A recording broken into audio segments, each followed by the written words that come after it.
जय हिंद। इस वीडियो में हम बात करेंगे ओवर ट्रेडिंग के बारे में। एक यूट्यूब चैनल के ऊपर किसी ने कमेंट किया था कि उसने कल के दिन एक्सपायरी के दिन में 32 ट्रेड लिया, 32 ट्रेड। तो उन्होंने पूछा था यहाँ पे कि ओवर ट्रेडिंग से हम कैसे छुटकारा पा सकते हैं। तो उसी की हम बात करेंगे यहाँ पे।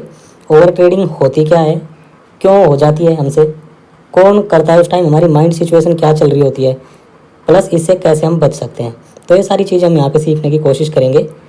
और मैं वो कमेंट आपको दिखाना चाहता हूँ किसने किया था, मुझे अभी दिखाई दे नहीं रहा है, वो शायद नीचे कहीं चला गया होगा। चलो कोई बात नहीं, वो कहीं चला गया होगा कमेंट, उसके बारे में बाद में बात करेंगे। चलो, जिसने भी पूछा था अच्छा क्वेश्चन था, ओवर ट्रेडिंग क्या होती है, क्यों हो जाती है, ये सारी डिस्कस हम यहाँ पे करेंगे और इससे कैसे हम बच सकते हैं। तो सबसे पहले मैं बात करता हूँ ओवर ट्रेडिंग होती क्या है। ओवर ट्रेडिंग का मतलब है दोस्तों कि जब आप बिना लेवल्स के जो आपकी स्ट्रेटजी है वो आपने सब भूल गए, आप जो आपने सीखा है, और अंधाधुंध ऐसे ही कहीं भी आप ट्रेड लिए जा रहे हो। जब मन किया पुट ले ली, जब मन किया वहाँ पे कॉल ले ली, और थोड़ा सा अप डाउन मिला वहाँ पे लॉस में बाहर निकल गए। ठीक है। ओवर ट्रेडिंग में जो मैक्सिमम ट्रेड होते हैं, एक दो आपके प्रॉफिट में जाएंगे, बाकी आप लॉस में ही निकालोगे वहाँ पे। क्यों? क्योंकि वहाँ पे डर इतना ज़्यादा लगने लगता है। जैसे ही थोड़ा सा आप साइड मूवमेंट आएगा, आप पुट लेके बैठे होगे, थोड़ा सा आप साइड मूवमेंट आएगा, आप उस पुट को बेच के कॉल ले लोगे। थोड़ा सा फिर वो डाउन आएगा, जैसे ही वहाँ पे डाउन आया, आप उस कॉल को बेच के फिर पुट ले लोगे। तो ऐसे ऐसे होते होते शाम तक आप 50 ट्रेड ले लेते हो। अब उन 50 ट्रेड में से 10 ट्रेड में आपको प्रॉफिट हुआ 1,000 रुपये का, और बाकी जो 40 ट्रेड आपने लिए उनमें हो गया आपका लॉस। ठीक है। तो ओवरऑल अगर देखा जाए तो आप 15-20 हज़ार का लॉस तो वैसे ही कर बैठे। इसके अलावा जो एक्स्ट्रा चार्जेस लगते हैं, ब्रोकरेज चार्ज, ये चार्ज वो चार्ज मिला के कुल मिला के आपका 20 से 25 हज़ार का लॉस आपने कर लिया, और दिन भर आंखें ख़राब करी स्क्रीन के सामने बैठ के, वो अलग। तो इसको कहते हैं ओवर ट्रेडिंग। अब ये क्यों हो जाती है, उस टाइम माइंड सिचुएशन हमारी क्या चल रही होती है, वो भी मैं आपको बताता हूँ। दोस्तों, ओवर ट्रेडिंग करने के जो मुझे लगता है ना, सबसे बड़े 2 रीज़न मुझे लगते हैं। एक लालच, और एक लालच के अलावा दूसरा लॉस रिकवर करना। ये 2 यहाँ पे सबसे बड़े रीज़न मुझे लगते हैं। लालच क्या होता है, देखो, आपने एक ट्रेड लिया, ठीक है, आपने कोई स्ट्रैटेजी बनाई हुई है, और उस स्ट्रैटेजी के अनुसार या उस स्ट्रैटेजी के अकॉर्डिंग आपने कोई ट्रेड लिया, और आपको उस ट्रेड में 5,000 रुपये का प्रॉफिट हो गया। ठीक है। तो आप क्या सोचोगे फिर, यार आज तो अपना दिन है, किस्मत अच्छी है, शाम तक इस 5,000 को 50,000 कर लेता हूँ। ठीक है। ये बात सबके दिमाग में आती है, लालच सबके मन में आता है, लेकिन आपने जो स्ट्रैटेजी सीखी है उस स्ट्रैटेजी के ऊपर आपको बने रहना है, तो आप इससे बच सकते हो। अब उस 5,000 को शाम को 50,000 तक आपको बढ़ाना है, तो आप क्या करोगे, अंधाधुंध कहीं भी ट्रेडिंग लेनी शुरू कर दोगे। ठीक है। फॉल्स ब्रेकआउट पे ट्रेडिंग ले लोगे, तो वो 5,000 फिर आप लॉस करना शुरू कर दोगे। जैसे थोड़ा सा लॉस वहाँ पे आपको दिखना शुरू हुआ, 5,000 भी चले गए, थोड़ा सा लॉस हो गया, फिर आप उस लॉस को रिकवर करने की सोचते हो। ठीक है। ठीक है, 2-3 हज़ार का लॉस आपको दिख रहा है, तब वहाँ तक भी आप बंद कर सकते हो, कोई बात नहीं। आपका 5,000 प्रॉफिट चला गया, 2-3 हज़ार लॉस भी आपको दिख रहा है, तब भी आप बंद कर सकते हो कि चलो कल कर लेंगे, कल देख लेंगे। लेकिन नहीं, अब आपका माइंड कहाँ पे आ गया, माइंड आपका चल रहा है उस लॉस को रिकवर करना है अब। तो उस लॉस को रिकवर करने के चक्कर में फिर उल्टे पुल्टे लेवल पे ऐसे ही वहाँ पे ट्रेडिंग लेना शुरू कर देते हैं। तो शाम होते होते वो लॉस जो आपका प्रॉफिट 5,000 था, वो हो जाता है आपका 15-20 हज़ार, धीरे धीरे करके। ठीक है। तो ये उस टाइम हमारी माइंड सिचुएशन चल रही होती है। अभी कोई भी स्ट्रैटेजी हो, मार्केट कितना भी अपसाइड चला जाए, वहाँ पे कोई भी 50 ऐसे कभी भी ऐसा दिन नहीं आएगा शेयर मार्केट के अंदर कि आपको ऑप्शंस में बैंक निफ्टी या निफ्टी 50 मूव आपको दे देगा पैसे कमाने के। ठीक है। Up down up down. जो 32 ट्रेडिंग जिसने की है, देखो यहाँ मैं कोई अपनी तारीफ नहीं कर रहा हूँ, लेकिन मुझे 6 साल का एक्सपीरियंस है ट्रेडिंग में। ठीक है। ट्रेडिंग करते करते 6 साल मुझे हो गए, तो कभी आज तक मैंने ऐसा नहीं देखा कि कभी भी बैंक निफ्टी या निफ्टी में इतना मूवमेंट आया हो कि वहाँ पे 32 ट्रेड या 40 ट्रेड या 50 ट्रेड आप ले सको एक दिन के अंदर। कभी ऐसा नहीं होता। ठीक है। अभी अगला सवाल आता है कि ओवर ट्रेडिंग क्यों होती है। ठीक है। ये तो मैंने आपको बता दिया, कैसे हो जाती है वो मैं अब आपको बताता हूँ, और कौन करता है। देखो, ओवर ट्रेडिंग सिर्फ और सिर्फ वो लोग करते हैं जिनके पास कोई स्ट्रैटेजी नहीं होती।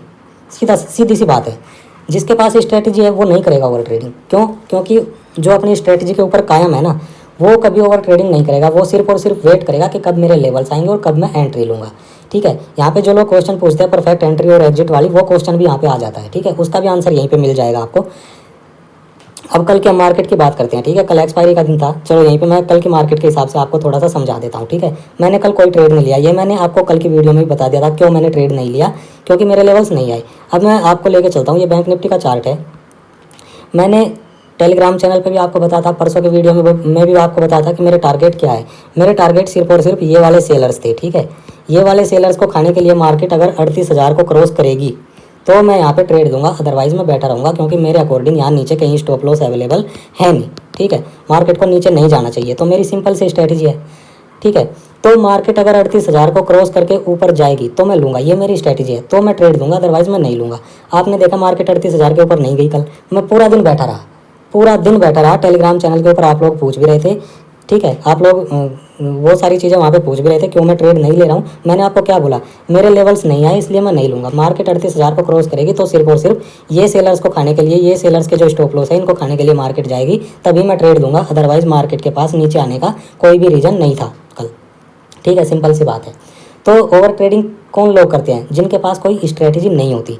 अगर आपने एक स्ट्रैटेजी बना ली, ठीक है, और उस पर आप कायम हो, तो आप कभी ओवर ट्रेडिंग नहीं करोगे। आप कोई भी स्ट्रैटेजी ले लो, स्ट्रैटेजी सारी काम करती है, सब स्ट्रैटेजी परफेक्ट है, लेकिन वो कब तक काम करती है, जब तक उसके ऊपर आप कायम हो। जैसे ही आप उससे थोड़ा सा हटे और उल्टे पुल्टे लेवल पे आपने ट्रेडिंग शुरू कर दी, तो वहाँ पे आपको लॉस के अलावा और कुछ नहीं होगा, सिर्फ लॉस होगा, कुछ नहीं होगा उसके अलावा। ठीक है, अभी इस मार्केट में आप ये बताओ मुझे, 32 ट्रेड कोई कैसे ले सकता है। देखो मैं यहाँ पे, देखो ये नहीं बोल रहा हूँ कि उन्होंने 32 ट्रेड लेके गलत किया, माइंड सेट ऐसा हो जाता है खुद ब खुद। ठीक है, सपोज करो इस मूवमेंट में अच्छा खासा आपने प्रॉफिट कमा लिया, इसमें आपने कोई पुट ले लिया, यहाँ पे प्रॉफिट ले लिया, ठीक है।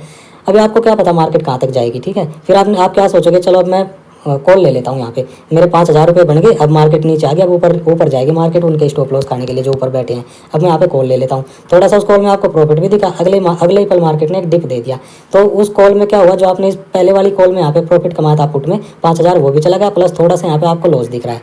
अब आप यहाँ पे क्या सोचोगे इस लेवल के ऊपर, जब मार्केट यहाँ तक आ गई इस लेवल तक, अब तो यार मार्केट बहुत गिर गई, सर ने बताया था कि ऊपर सेलर के स्टॉप लॉस अवेलेबल है, अब मार्केट उनके स्टॉप लॉस खाने जाएगी नीचे से। ठीक है, यहाँ थोड़ा सा मूवमेंट फिर मार्केट ने दिखाया, फिर एक डिप मार गई। ठीक है, तो ये धीरे धीरे आपका जो यहाँ प्रॉफिट हुआ था, यहाँ तक मार्केट में आते आते क्या हो गया, 20,000 का लॉस हो गया आपको। ठीक है, तो इसका मतलब क्या हुआ, इसका मतलब हुआ कि आपके पास कोई स्ट्रैटेजी नहीं थी। आपकी स्ट्रैटेजी के हिसाब से होना क्या चाहिए था, अगर मार्केट 38,000 के ऊपर जाएगी तब आप वहाँ पे कॉल की पोजीशन बनाएंगे इन स्टॉप लॉस के लिए। ठीक है, आप कहाँ बना रहे हो, नीचे ही आपने पोजीशन बनानी शुरू कर दी, नीचे ही आपको लगने लगा, एज्यूम करके आप ट्रेड ले रहे हो कि अब तो मार्केट इतना नीचे गिर गई, अब मार्केट को ऊपर जाना चाहिए।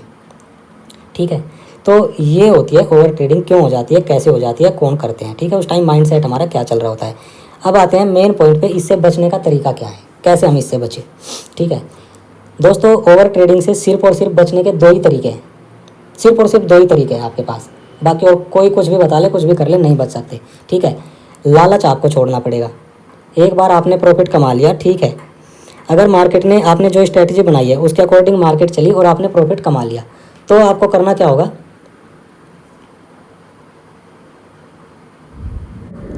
तो कोई ना कोई तो आपके पास स्ट्रैटेजी होनी चाहिए। ठीक है, अगर आपके पास स्ट्रैटेजी है तो उसी के अकॉर्डिंग आपको ट्रेड लेना है, ना कि किसी दूसरे लेवल के ऊपर। ठीक है, आपको सिर्फ अपनी स्ट्रैटेजी को फॉलो करना है, सारी स्ट्रैटेजी काम करती है, सिर्फ और सिर्फ आपको उसके ऊपर टिके रहना है बस।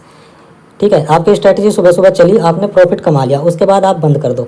ठीक है, या फिर अगेन अगर कोई दूसरा मूव वहाँ पे अगर आपको मिलता है, ठीक है, अगेन अगर इस टाइप का कुछ होता है, जैसे ऊपर चली गई मार्केट, नीचे स्टॉप लॉस है, तो जो प्रॉफिट आपने कमाया, सपोज करो आपने 10,000 प्रॉफिट कमाया, ठीक है, 10,000 प्रॉफिट आपने कमा लिया, इसमें से आप सिर्फ 3 या 4,000 रुपये का रिस्क लेके दोबारा ट्रेड ले लो।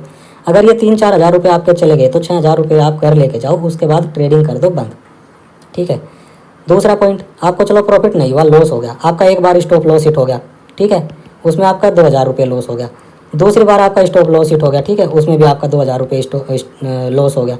उसके बाद आप कर दो ट्रेडिंग बंद, बिल्कुल बंद कर दो, ये अपनी रूल बुक में कहीं लिख लो, 2 बार आपके स्टॉप लॉस हिट हो गए, फिर उसके पीछे मत भागो आप कि अब मुझे 4,000 लॉस हो गया, मुझे रिकवर करना है। ये 4,000 के लॉस को रिकवर करने के चक्कर में शाम तक 20,000 का आप लॉस कर बैठोगे। ठीक है, क्यों, क्योंकि माइंड सेट ऐसा हो जाता है, जैसे ये ग्रीन कैंडल नीचे, सॉरी ऊपर की तरफ मिलेगी, कॉल ले लोगे, जैसे ही थोड़ा सा रिट्रेसमेंट आया, एक रेड कैंडल बनी, कॉल जो आपकी प्रॉफिट में जानी थी, मार्केट को यहाँ तक जाना था, जैसे ही थोड़ा सा रिट्रेसमेंट आया, आप उस कॉल को यहाँ लॉस में निकालोगे, फिर आप पुट ले लोगे, जैसे ही पुट लोगे फिर वो ऊपर की तरफ चल देगी मार्केट। ठीक है, तो एक स्ट्रैटेजी होनी चाहिए, एक लेवल के हिसाब से आपको ट्रेड लेना है, लेवल के हिसाब से, स्ट्रैटेजी के हिसाब से जब आप ट्रेड लोगे तो मुश्किल से दिन भर में आपको 3-4 ही ट्रेड मिलेंगे, ना कि 32, 40, 50 ट्रेड मिलेंगे। ठीक है, तो आपके पास स्ट्रैटेजी होनी चाहिए, उस स्ट्रैटेजी के ऊपर आपको कायम रहना चाहिए। 1-2 बार आपके स्टॉप लॉस हो गए तो बंद कर दो, अगर आपको अच्छा खासा प्रॉफिट होगा तो उसमें से सिर्फ 2-3 हज़ार रुपये का 10-20% का आप फिर रिस्क लेके दोबारा ट्रेड कर लो, अदरवाइज कुछ ना कुछ आपको घर लेके जाना है। बस सीधी सी बात यह है कि ऐसी हैबिट आपको बनानी पड़ेगी। तो ये कुछ टिप्स थे जो मैं फॉलो करता हूँ ओवर ट्रेडिंग से बचने के लिए, और जो मुझे लग रहे थे यहाँ पे, तो बस इन टिप्स को आप फॉलो करो तो ओवर ट्रेडिंग से आप बच सकते हो, अदरवाइज कोई दूसरा रास्ता नहीं है। ओवर ट्रेडिंग में सिर्फ और सिर्फ जो आपने प्रॉफिट कमाया है वो भी दे दोगे, और जो आपको लॉस अगर हो रहा है तो भी वहाँ पे आप लॉस बढ़ता जाएगा। क्यों बढ़ता जाएगा, क्योंकि फिर चार्जेस, ब्रोकरेज चार्ज, ये सारे चार्ज, वो सारे चार्ज बढ़ते बढ़ते बहुत ज़्यादा हो जाते हैं। ठीक है, लॉस के ऊपर लॉस आपको होता रहेगा, तो कोई फ़ायदा नहीं है, कुछ नहीं है। एक स्ट्रैटेजी बनाओ, कोई भी स्ट्रैटेजी आप यूज़ करो, मेरी स्ट्रैटेजी यूज़ करो, कुछ भी आप यूज़ करो, सारी स्ट्रैटेजी काम करती है। बस सिर्फ और सिर्फ आपको माइंडसेट अपना तैयार करके रखना है उसी के लिए। तो ओवर ट्रेडिंग से सबसे आसान तरीका मुझे वही लगता है, जो आपने स्ट्रैटेजी बना ली, लेवल फाउंड कर लिया आपने, फाइंड आउट कर लिए, उसके ही अकॉर्डिंग आपको ट्रेड लेना है। ठीक है, वो ट्रेड आपकी चली तो ठीक है, आपको प्रॉफिट हो जाएगा, नहीं चली तो आपका स्टॉप लॉस हिट हो जाएगा, मार्केट से आप बाहर हो जाओगे।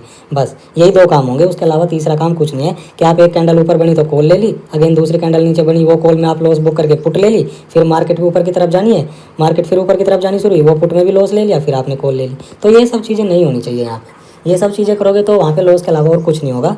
बस एक स्ट्रैटेजी बनाओ, उसके ऊपर कायम रहो। या तो आपके टारगेट आएंगे ऊपर की तरफ जो आपने स्टॉप लॉस फाइंड आउट किए हैं सेलर्स के या बायर्स के, या तो मार्केट को नीचे जाना है, आपको पुट लेनी है, नीचे स्टॉप लॉस है तो या तो वो स्टॉप लॉस हिट होंगे, अगर मार्केट वहाँ से पलटेगी तो वहाँ पे क्या है, आपका स्टॉप लॉस हिट हो जाएगा, छोटे से लॉस में आप बाहर हो जाओगे। ठीक है, उसके बाद सेटअप बंद कर दो, अगले दिन की तैयारी करना, फिर अगले दिन के लिए लेवल फाइंड आउट करना। तो बस ये होना चाहिए यहाँ पे।